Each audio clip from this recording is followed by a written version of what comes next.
Hi guys, in this video, I am going to show you how to download Counter-Strike on PC.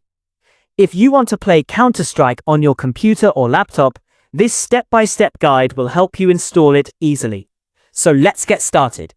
First of all, open any browser on your PC, like Google Chrome or Microsoft Edge.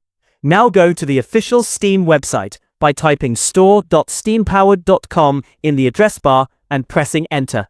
If you don't have Steam installed, click on the Install Steam button, download the setup file and install it on your PC. After installation, open Steam and log into your account. If you don't have an account, create one for free. Once you are logged in, go to the search bar inside Steam and type Counter-Strike. You will see the Counter-Strike 2. Click on it. Now scroll down and click the Add to Library. Your game will add it to library. Go to Library, click at the top. Find here your game, click on it. And click Install. And select Location and click Install. After installation, click on Play.